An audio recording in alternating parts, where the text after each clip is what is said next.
tapat, matatag at maaasahan balitang tama at totoo lamang dito sa Pilipinas Network. Magandang araw sa ating mga kababayan sa Pilipinas at sa buong mundo. Huwag kalimutang pusuan ang video, sumubaybay at pindutin ang patingaw upang lagi kayong updated sa balita. Simulan na natin.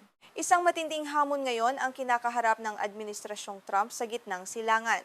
Sa kabila ng mga banta ng pag-atake at diplomatikong pressure, nahihirapan ng United States na ganap na muling buksan ang Strait of Hormuz.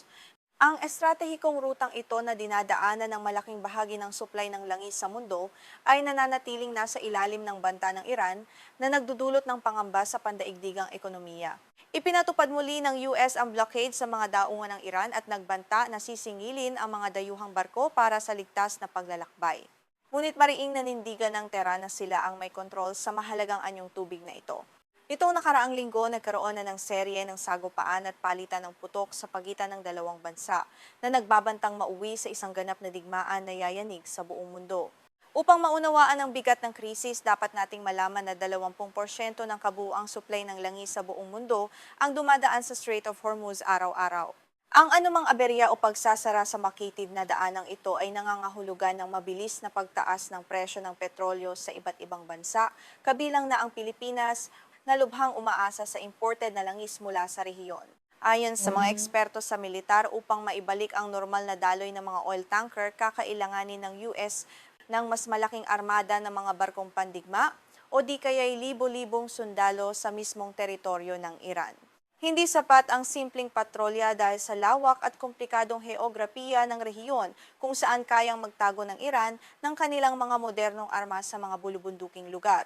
Ang Iran ay may kakayahang targetin ang mga barko gamit ang mga drone at missile na nakatago sa isang bansa na may sukat na katatlo ng buong continental United States. Dahil dito, kahit pa may presensya ng militar ng Amerika, madali pa rin makakapaglunsad na mabilis at sorpresang pag-atake ang mga puwersang Iranian, dahilan upang matakot ang mga dambuhalang commercial shipping companies na dumaan dito. Ipinaliwanag ni Jason Campbell, isang dating opisyal ng Pentagon at senior fellow sa Middle East Institute, na ilang dekada ng pinaghahandaan ng Iran ang ganitong uri ng asymmetric warfare o di pantay na pakikipaglaban. Ito ang dahilan kung bakit walang ibang pangulo ng Amerika mula pa noong panahon ni Ronald Reagan ang nagpa siyang pumasok sa ganitong antas ng direktang pakikipagtunggali sa Iran. Sa nakalipas na kasaysayan, iniwasan ng mga naging leader ng Amerika ang direktang giyera sa Iran dahil batid nila ang kakayahan nitong guluhin ang buong Strait of Hormuz. Ang kakayahang ito ng Iran na maghasik ng kaguluhan sa pamamagitan ng mga maliliit ngunit mabilis na bangka, mga mina sa dagat at mga nakatagong missile launcher ay nananatiling pinakamalaking hadlang sa anumang planong militar ng Pentagon. Nalagay ngayon sa isang malaking jeopardy o gipit na sitwasyon si Pangulong Trump. Habang nananatiling paralisado ang komersyal na paglalayag, patuloy ang pagtaas ng presyo ng langis at walang senyales ng pagsuko ang Iran. Ang banta ng digmaan ay hindi popular sa maraming mamamayang Amerikano at maaari itong maging malaking dagok sa darating na midterm elections dahil sa mataas na singil sa gasolina doon. Inihayag naman ni Eric Loeb, isang scholar sa Carnegie Endowment, na ito ay isang pagsubok ng determinasyon. Sinusukat dito kung gaano kalaking hirap sa ekonomiya ang kayang tiisin ng mga Iranian, politika at kung gaano rin kalaking pinsala sa ekonomiya at politika ang kayang harapin ni Trump at ng Partidong Republican bago sumapit ang halalan sa Nobyembre. Ang bawat sentimo na itinataas ng langis ay bawas sa boto ng administrasyon. Bago naging scholar, si Campbell ay nagtrabaho sa RAND Corporation kung saan nakipagtulungan siya sa militar ng US upang isimulate ang mga senaryo ng digmaan laban sa Iran. Ayon sa kanya, ang mga kasalukuyang aksyon ng Iran ay eksaktong kapareho ng mga lumabas sa kanilang mga nakaraang pagsasanay. Ipinapakita nito na matagal nang pinag-aralan ng Iran ang bawat galaw ng Amerika upang epektibo itong makontra. Upang maiwasan ang malawakang pinsala mula sa mga airstrike ng Amerika, binuo ng Iran ang kanilang mga armas sa iba't ibang pasilidad sa bansa. Bukod dito, ang kanilang mga unit militar ay pinahihintulutang kumilos ng walang direktang utos mula sa Tehran. Hindi sila nagtitipon sa iisang lugar, kaya naman hindi naging epektibo ang mga airstrike upang ganap na maparalisa ang kanilang kakayahang lumaban. Ayon pa kay Campbell, mahirap isipin ang anumang senaryo kung saan ligtas na mabubuksan ang Strait of Hormuz nang walang pagpapadala ng mga sundalo sa lupa. Kakailanganin ng 10,000 tropa ng US.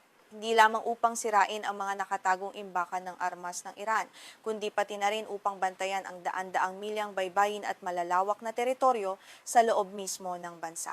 Ang pagpapadala ng ganito kalaking puwersa ay aabuti ng ilang buwan at mangangailangan ng napakalasing pondo. Bukod dito, tiyak na haharapin ng mga sundalong Amerikano ang mga pag-atake mula sa mga rebeldeng grupo o insurgents sa Iran. Ang panganib ng mataas na bilangan ng nasasawing sundalo ay isang bagay na hindi madaling tanggapin ng publikong Amerikano, lalo na sa gitna ng matinding polarisasyon sa politika. Gayunpaman, pilit na iginigiit ni Pangulong Trump na bukas ang strait at mananatili itong bukas. Sinabi rin niya na malaki na ang naging progreso ng Amerika sa pagpapahina sa kakayahan ng Iran sa loob lamang ng ilang buwan. Sa kabilang banda, nangako naman ng Iran na lalabanan nila ang anumang panghihimasok ng US sa kanilang teritoryo na nagpapakita ng kawalan ng interes sa anumang diplomatikong kompromiso. Ang isa pang alternatibo upang maprotektahan ng mga komersyal na barko ay ang pagpapatuloy at pagpapalawak ng pag-eskorta ng mga barkong pandigma ng US sa mga sibilyang sasakyang pandagat. Ngunit ang estratehiyang ito ay may sarili ring mabigat na hamon at gastos. Mangangailangan ito ng patuloy na pag-ikot ng mga mamahaling destroyer at frigate sa isang mapanganib na zona na puno ng mga lumulutang na mina.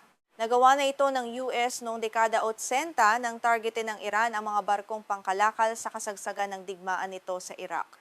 Noong panahong iyon, sinuportahan ng Amerika ang diktador ng Iraq na si Saddam Hussein sa pamamagitan ng paniktik at armas at binalutan ng bandila ng Amerika ang mga Kuwaiti tanker upang bigyan sila ng proteksyon. Ngunit ang sitwasyon ngayon ay mas komplikado kumpara noon. Ipinaliwanag ng dating analyst ng militar na si Michael Eisenstadt na ang ganitong operasyon ngayon ay mangangailangan ng malaking bahagi ng armada ng US sa panahong mas maliit ang kanilang flota kumpara noong dekada 80.